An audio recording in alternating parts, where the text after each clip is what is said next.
Nama saya Muhammad Eka Rahman dari kelas 10 IPS 3. Perdagangan pada masa Kerajaan Sriwijaya. Indonesia merupakan salah satu negara kepulauan terbesar di dunia yang memiliki sejarah panjang mulai dari prasejarah sampai zaman sejarah. Pada masa perkembangan kerajaan-kerajaan Hindu-Buddha di Indonesia, sudah terjadi hubungan kerjasama dagang antar kerajaan atau penguasa, baik dalam negeri maupun luar negeri seperti yang dilakukan pada masa Kerajaan Sriwijaya. Hubungan perdagangan di Indonesia sudah berlangsung awal abad Masehi pada masa Kerajaan Sriwijaya. Hubungan perdagangan semakin ramai dilakukan baik perdagangan dalam negeri maupun luar negeri.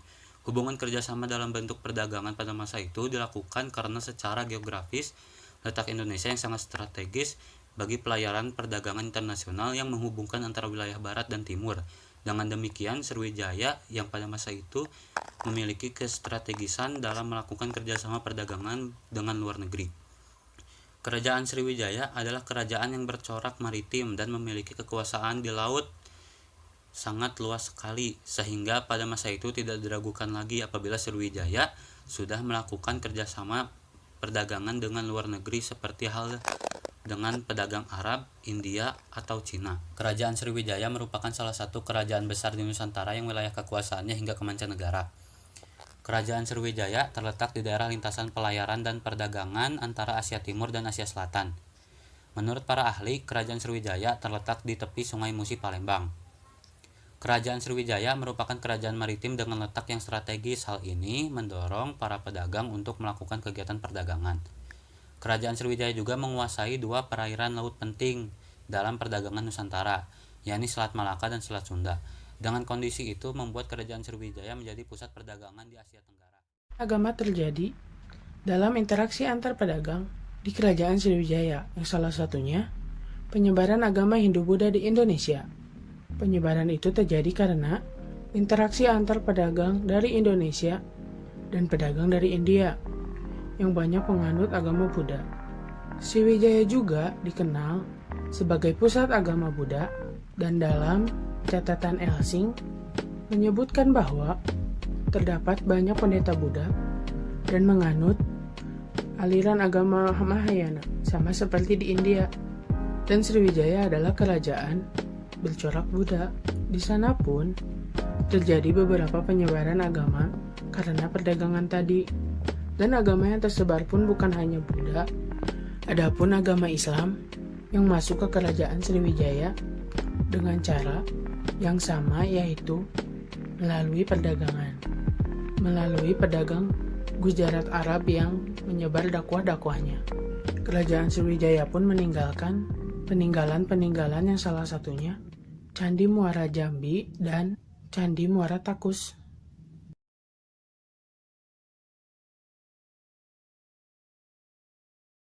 Nama saya Keisha Ananta Melvin dari kelas 10 IPS 3, nomor absen 17. Kehidupan budaya Kerajaan Sriwijaya. Sriwijaya adalah kerajaan yang bercorak Buddha dan menganut agama Buddha, aliran Mahayana. Mereka tidak menggunakan sistem kasta seperti Hindu. Dengan demikian, hubungan antara raja dan rakyat dapat berlangsung harmonis tanpa dibatasi dengan kasta.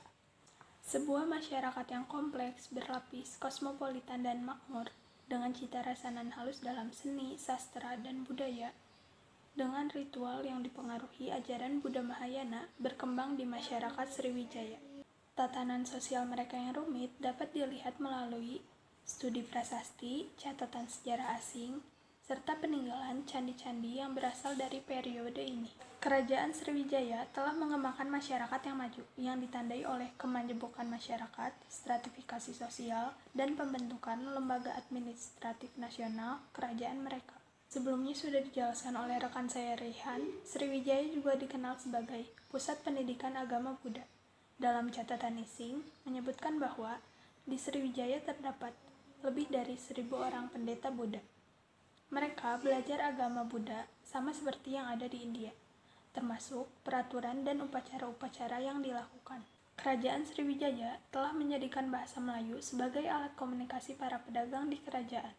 Sejak saat itu, bahasa Melayu digunakan secara luas oleh rakyat yang tinggal di pesisir pantai di wilayah Nusantara. Sriwijaya juga meninggalkan beberapa peninggalan budaya, yaitu Candi Muara Jambi dan Candi Muara Takus. Selain candi, Sriwijaya juga meninggalkan beberapa peninggalan budaya lainnya yang disebut Langgam Sriwijaya. Berikut penjelasan Langgam Sriwijaya yang akan dijelaskan oleh rekan saya, Ardini. Assalamualaikum warahmatullahi wabarakatuh. Nama saya Ardini Rahmanur Hakim dari kelas 10 IPS 3, kelompok 2, akan menjelaskan tentang Kerajaan Sriwijaya dalam bidang budaya. Yang kedua yaitu seni budaya pada masa Kerajaan Sriwijaya atau Langgam. Di sini saya akan menjelaskan Langgam Sriwijaya. Nah, jadi sebelum itu pada masa Kerajaan Sriwijaya itu terdapat arca-arca. Yang pertama itu ada arca Buddha Langgam Amarawati, itu tuh setinggi 2,77 meter, ditemukan di situs Bukit Seguntang, Palembang, abad ke-7 sampai ke-8 Masehi. Nah, yang kedua itu ada Awalokiteswara, itu dari Bingin Jungut, Musirawas, Sumatera Selatan.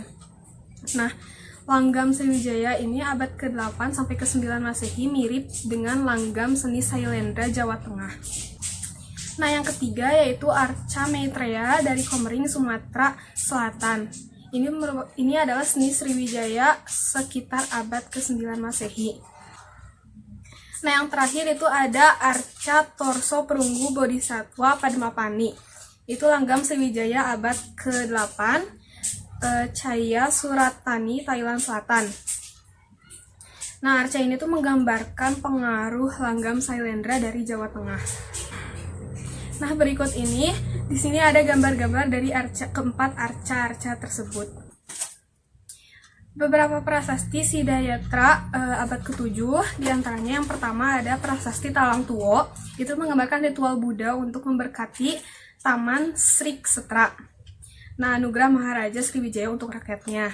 Nah, yang kedua itu ada prasasti Telaga Batu, yaitu menggambarkan kerumitan dan tingkatan jabatan pejabat kerajaan. Nah, yang terakhir itu ada prasasti Kota Kapur, itu tuh menyebutkan keperkasaan bala tentara Sriwijaya atas Jawa. Semua prasasti ini menggunakan bahasa Melayu kuno, leluhur bahasa Melayu, dan bahasa Indonesia modern. Nah, pada masa Kerajaan Sriwijaya ini juga ada beberapa arca-arca yang bersifat Buddhisme, seperti berbagai arca Buddha yang ditemukan di Bukit Seguntang, Palembang. Lalu ada arca-arca Bodhisattva Awalokiteswara dari Jambi, Bidor, Perak, dan Chaya, dan arca Maitreya dari Komering, Sumatera Selatan. Nah, semua arca-arca ini tuh menampilkan keanggunan dan langgam yang sama yang disebut dengan Langgam Sriwijaya atau seni Sriwijaya, yang memperlihatkan kemiripan mungkin diilhami oleh langgam Amarawati dan juga langgam Sailendra Jawa sekitar abad ke-8 sampai ke-9. Nama saya Sarah Rosdi dari kelas X IPS 3. Di sini saya akan menjelaskan tentang kehidupan ekonomi Kerajaan Sriwijaya. Sriwijaya melakukan perdagangan melalui jalur Selat Malaka, Tanah Gentingkra, dan Selat Sunda yang dulu menjadi urat nadi dari perdagangan di Asia Tenggara. Sriwijaya juga membangun pelabuhan khusus yang digunakan untuk kegiatan perdagangan antar pulau dan kawasan. Yang pertama, modal utama. Sriwijaya menggunakan hasil bumi sebagai modal utama dari kegiatan pelayaran maupun perdagangan. Hasil buminya diantaranya cengkeh, lada, kapulaga, pala, pinang, timah, kapur barus, emas, gading, rempah-rempah, kayu hitam, hingga penyu. Kerajaan Sriwijaya juga memanfaatkan hasil pertanian yang kemudian diperjualbelikan kepada para pedagang asing yang singgah. Hasil bumi pertanian tersebut mendongkrak kegiatan perdagangan, sehingga banyak pedagang dari Cina dan India yang beramai-ramai berdatangan. Hasil bumi pertanian tersebut juga dijual ataupun dibarter dengan sutra, kain katun maupun porselen melalui relasi dagang yang dijalin dari Cina, Arab maupun Madagaskar. Kerajaan Sriwijaya memperoleh banyak sekali keuntungan dari pengeksporan barang-barang yang berkualitas. Assalamualaikum warahmatullahi wabarakatuh. Nama saya Bisopian Pratama dari kelas 10 IPS 3 ingin menjelaskan materi kehidupan ekonomi Kerajaan Sriwijaya. Wilayah yang strategis. Faktor lain pendukung kegiatan ekonomi adalah berhasilnya Sriwijaya menguasai wilayah-wilayah strategis di sekitarnya, seperti Selat Sunda, Selat Malaka, Laut Natuna, dan Laut Jawa. Dikuasainya daerah-daerah tersebut tidak terlepas dari kekuatan armada laut Kerajaan Sriwijaya dengan kapalnya yang begitu banyak. Apabila diamati dari letak wilayahnya, Kerajaan Sriwijaya merupakan kerajaan yang menepati wilayah sangat strategis. Lokasinya berada di antara jalur perdagangan India dan Cina. Selain itu, letak yang berdekatan dengan Selat Malaka juga menjadi lokasi yang sangat menguntungkan. Kehidupan sosial yang baik juga semakin membuat kerajaan memiliki banyak hubungan dengan banyak saudagar. Dapat disimpulkan, kekayaan Sriwijaya didapatkan dari A. Bea masuk serta bea keluar dari bandar yang ada di Sriwijaya. B.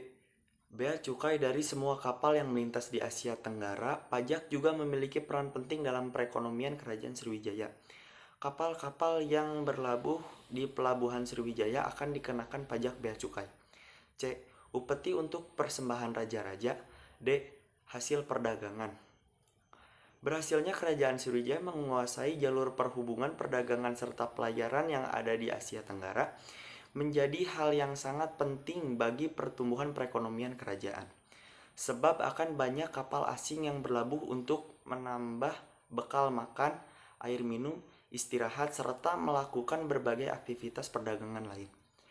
Melihat kegiatan yang semakin ramai dan bertambahnya, akhirnya Kerajaan Sriwijaya membangun ibu kota baru yang ada di Semenanjung Malaka, yaitu Longor. Hal itu bisa dibuktikan dari prasasti Ligor, adanya ibu kota baru tersebut. Bukan berarti ibu kota yang ada di Sumatera Selatan ditinggalkan, akan tetapi hal itu dilakukan supaya bisa memberikan pengawasan yang lebih dekat.